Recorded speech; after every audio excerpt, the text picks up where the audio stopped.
Hola, bienvenidos a mi canal. Soy Miguel Ángel Hidrogo y les compartiré noticias, testimonios de conversión, música y mucho más de nuestra Santa Iglesia Católica. No olvides suscribirte a mi canal y darle a la campanita de notificaciones. Si quieres hacer una donación, puedes darle clic al botoncito de gracias que aparece en cada uno de mis videos. Visiones de San Juan Pablo II sobre el ascenso de la anti-iglesia y la invasión musulmana. En 1976, Juan Pablo II hizo una advertencia profética. Habló sobre el ascenso de una anti-iglesia que predicaría un anti-evangelio. El padre Linus Clovis, de Vida Familiar Internacional, dijo en el Foro de Vida en Roma que ya está aquí y que es indistinguible de la ideología secular que ha derrocado tanto la ley natural como los 10 mandamientos. Este antievangelio que busca elevar la voluntad del individuo a consumir, al placer y al poder, disfrazado de derechos humanos sobre la voluntad de Dios. Es lo que fue rechazado por Cristo cuando fue tentado en el desierto, y ha vuelto a aparecer con toda su soberbia luciferana para promulgar una actitud narcisista, hedonista, que rechaza cualquier limitación excepto las impuestas por las leyes hechas por el hombre, dijo. Hoy presenciamos esta terrible batalla dentro de la iglesia. El enemigo se ha infiltrado y creado el caos. Todo esto lo previó Juan Pablo II en su profecía. Pero también Juan Pablo II tuvo visiones sobre la invasión de Europa por parte de los musulmanes. La profecía de San Juan Pablo II. En un discurso durante el Congreso Eucarístico de 1976 para la celebración del bicentenario de la firma de la Declaración de la Independencia de Estados Unidos, Juan Pablo II dijo: ahora estamos parados frente a la mayor confrontación histórica que la humanidad ha experimentado alguna vez. No creo en el gran círculo de la sociedad americana o de todo el amplio círculo de la comunidad cristiana se dé cuenta de esto completamente. Ahora nos enfrentamos a la confrontación final entre la iglesia y la anti-iglesia, entre el evangelio y el anti-evangelio, entre Cristo y el anticristo. El enfrentamiento se encuentra dentro de los planes de la divina providencia. Está, por lo tanto, en el plan de Dios y se debe ser un juicio que la iglesia debe asumir y afrontar con valentía. Tenemos que estar preparados para someternos a grandes pruebas en el futuro no muy lejano, pruebas que nos obligarán a estar dispuestos a renunciar a incluso nuestras propias vidas y una entrega total de sí mismos a Cristo y para Cristo. A través de sus oraciones y la mía es posible aliviar esta aflicción, pero ya no es posible para evitarla que suceda. ¿Cuántas veces la renovación de la iglesia ha sido a través de la sangre? No va a ser diferente esta vez. Y Juan Pablo II agregó, en esa oportunidad, es una prueba de no solo nuestra nación y la iglesia, sino en cierto sentido una prueba de 2000 años de cultura y civilización cristiana, con todas sus consecuencias para la dignidad humana, los derechos individuales, los derechos humanos y los derechos de las naciones. Eso fue hace 40 años.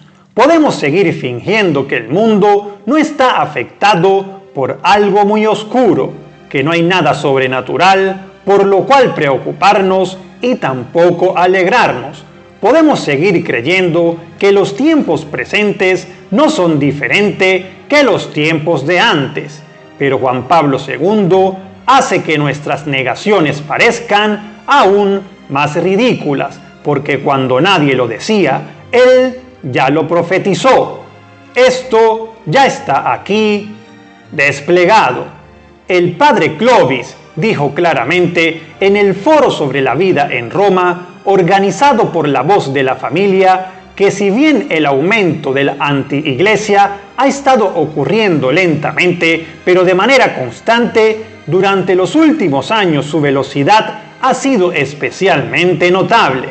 Durante el último medio siglo ha habido una creciente crisis en la iglesia, que surge tanto de una falta de enseñanza clara y sin ambigüedades, y a partir de un clima de disensión entre sacerdotes religiosos y laicos. Dentro de la iglesia contemporánea, la crisis ha llegado a su punto culminante, sino al punto de quiebre, por el rechazo velado a los paradigmas de nuestro Señor y el debilitamiento de las posiciones doctrinales establecidas por las prácticas pastorales. Indicó que hay una sensación entre los fieles católicos que las cosas eclesiásticas y católicas se caen a pedazos y que se ha desatado sobre la iglesia una anarquía pastoral. Dijo además que está trabajando dentro de la iglesia un poder oculto que echa combustible a esta anarquía. Clovis dice que el aumento de la anti-iglesia conlleva a un asalto directo sobre el pilar de la creación y fundamento del orden social, la verdad de la relación entre el hombre y la mujer, tal como se expresa en el matrimonio y la familia.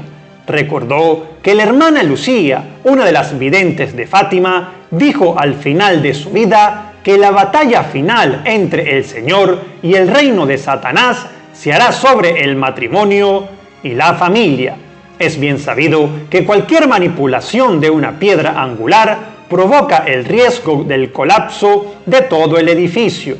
La piedra angular, la célula básica de la sociedad, es el matrimonio y la familia, y la anti-iglesia está trabajando para minar este fundamento con la aceptación tácita de la anticoncepción y el divorcio. El reciente abrazo, entre comillas, misericordioso a los divorciados que se han vuelto a casar y el benigno visto bueno al matrimonio del mismo sexo. El fundamento está siendo manipulado y se ha llegado al punto omegas, dijo Clovis.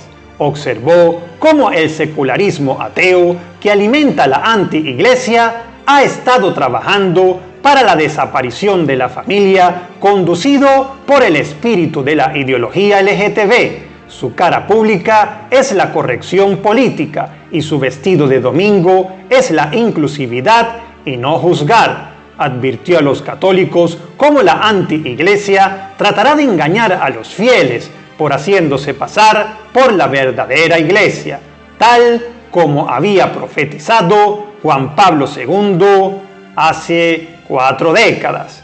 La batalla dentro de la iglesia.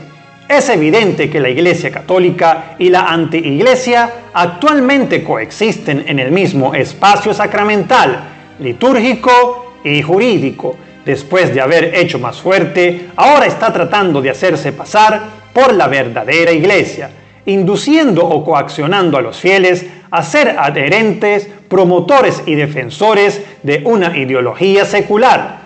Tal como lo sugirió Juan Pablo II, los derechos del hombre suplantarán los derechos de Dios en el espacio de la verdadera iglesia. Por lo tanto, los políticos que votan a favor del aborto y del matrimonio del mismo sexo serán bienvenidos en las filas de la excomunión. Esposos y esposas que han abandonado a sus cónyuges e hijos y entrando en relaciones adúlteras serán admitidos en los sacramentos.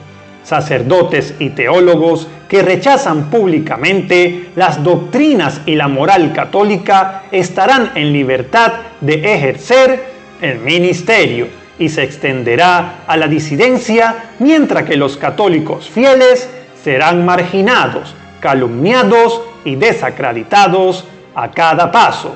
Y agregó un dato importante: para lograr sus objetivos, la antiiglesia tiene la colaboración con los poderes seculares, usa la ley y los medios de comunicación para llevar a la sumisión a la verdadera iglesia. Y por un hábil uso de los medios de comunicación, los activistas de la antiiglesia han logrado intimidar a los obispos, al clero y a la mayor parte de la prensa católica, llevándola al silencio.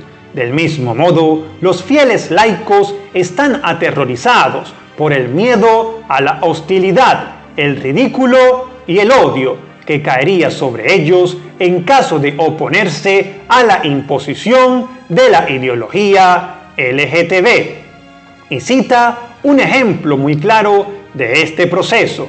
En 2015, la congregación de San Nicolás de Myra en la arquidiócesis de Dublín dio una ovación de pie a su párroco cuando declaró desde el púlpito que era homosexual y lo instó a apoyar al matrimonio de personas del mismo sexo en el referéndum irlandés. Por lo tanto, la influencia opresiva de la antiiglesia se ve más claramente operando cuando una persona tiene miedo de defender abiertamente la revelación de Dios acerca de la homosexualidad, el aborto o la anticoncepción en su comunidad parroquial. Los sacerdotes y obispos son el centro del ataque. Además, Clovis describió que los adherentes a la antiiglesia apuntan especialmente a los sacerdotes y obispos para que sean el remolque de la línea del antievangelio, sabiendo que una vez que estén en su misión puedan influir en innumerables almas, llevándolos lejos de la verdadera iglesia. Sacerdotes y obispos son los líderes naturales de los laicos y están atrapados en la ampliación del miedo generado por la antiiglesia. Además, debido a la promesa de obediencia y respeto, el miedo, siendo reverencial, se agrava en gran medida.